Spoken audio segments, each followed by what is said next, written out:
And when I shook my very pessimistic or very skeptical head that I had, I was a super skeptic about everything. When I asked my mind, what's happening? The only thing that my mind could say was, maybe you're going off your rocker. Then to the closest of my friends, when I shared, something is happening to me. Hey, come on, what did you drink? What did you pop? Tell me, what did you… this is our time, this is a certain time, 60s, 70s. Well, I knew there was no context to my experience. I had no knowledge about what it is. I did not have anybody around me who could tell me what it is. All I knew was, I've hit a gold mine, I don't want to lose it. I had no word to describe what is happening within me. I had no explanation for what's happening within me. I had absolutely no clue what's happening, but I knew I've hit something that I don't want to lose. So in about a few weeks, when I saw if I just sit somewhere like this, I realized that if I don't mess with my mind, every cell in my body just explodes. All I have to do is keep my hand out of my mind. Well, this started happening more and more often, like, the second time it happened within about 3-4 days. I went and sat at the dinner table at my home, and I thought it's just 2 minutes. 7 hours have passed by, I'm sitting right there. I have no sense of time. Like that means boom, it's just gone, days. Once it happened, I was in my farm, I went and sat there. And I thought I sat there for about 25 minutes. When I opened my eyes, a huge crowd had gathered. India being what it is, there were garlands around my neck, everybody's trying to pull my feet. Somebody wants to know about his business, somebody wants to know when his daughter will get married, somebody wants to know where the borewell he should put for water. I said, where the hell did you all come from? Because I just closed my eyes and I opened my eyes and all these people are here. Then they said, you've been sitting here for 13 days. I had no sense of time. If I simply close my eyes and open my eyes, one day it just poof, it's just gone. Because time is a very relative experience. Have you noticed in your own lives, on a certain day, you're very happy. 24 hours, just gone, isn't it? Another day you're a little depressed. 24 hours feels like a eon. Human experience of time is very relative. Not everybody experiences 1 hour as 1 hour, 24 hours as 24 hours, or 100 years as 100 years. If you're very, very joyful, time, boof, is just gone like that. So as this started happening, uh, because he's already mentioned it, memory just flooded, all kinds of images, all kinds of people, all kinds of situations, which I have never touched in my life till then. Then the skeptic that I am, I started traveling once again, because clearly geographical locations and people and details were there, so I traveled to all those places across India. I wanted to travel to some parts of Africa which I never made, but after some time it was clear that what I'm seeing in my mind was clearer than daylight. It was just absolutely clear. Since then, what's happened within me, I can never put it into words. Even what's happened around me is too fairy tale-ish for anybody to believe, because I wouldn't believe such things. I'm made like this, I don't believe anything that I do not know firsthand.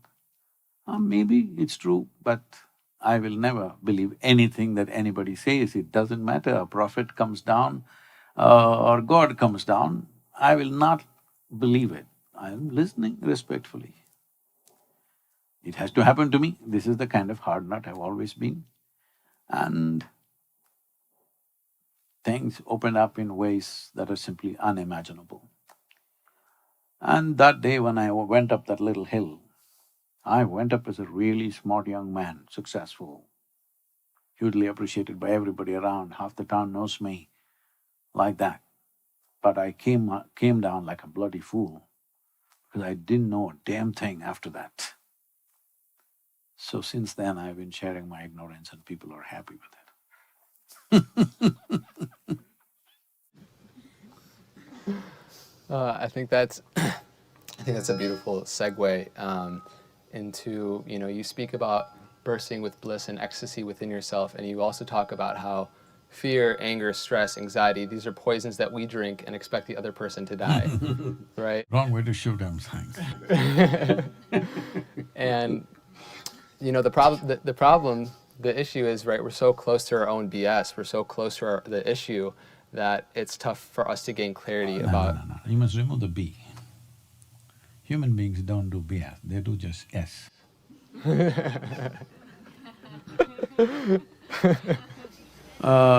Just… is there questions? There's one more question, we'll close because I think it's webcast and they have some issue at 8 o'clock.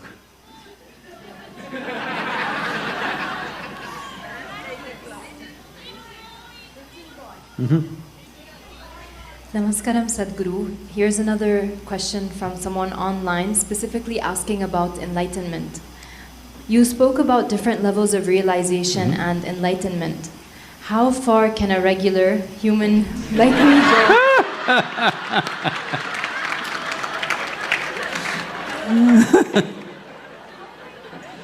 Is there an individual limit for each of us as to how much we can grow in this lifetime? And why aren't we naturally born enlightened? Oh.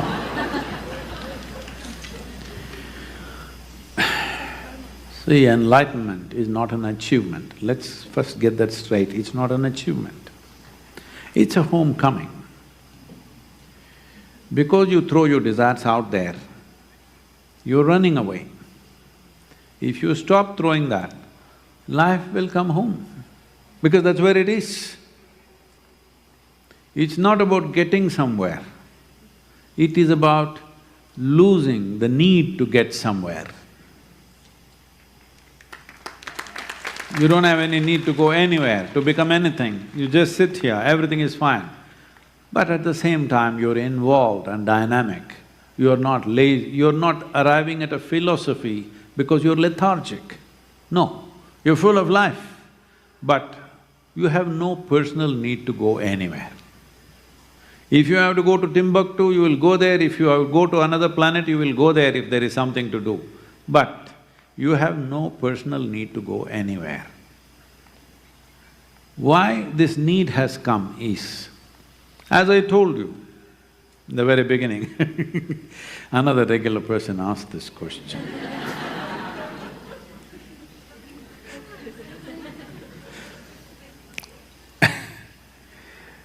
So, it doesn't matter where you are, what kind of activity you are in, the concern, the bother of you're not being fulfilled is always there with you.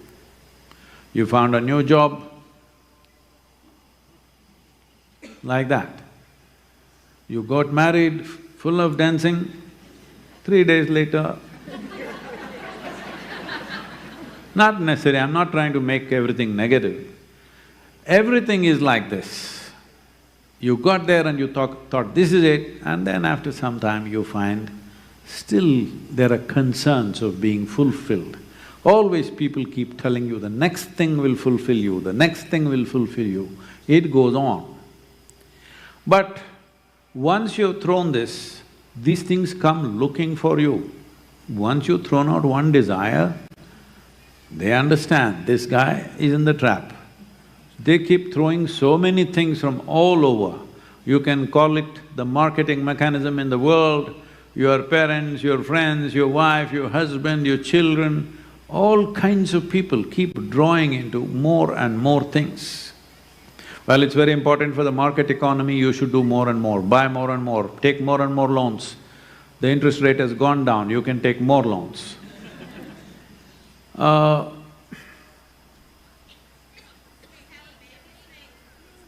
Somebody had a baby? Snake, it's okay, it's only a baby, lots of them are here, sit down, it's okay. Nothing, they won't do nothing to you. A baby means, ladies, what you must do, take him in your hand and it's a baby. There are plenty of them, this is the season, so they're okay. Don't think they're intruding into the darshan. No, it is their place, we are sitting on top of them. So once you throw out one stone, they come looking for you.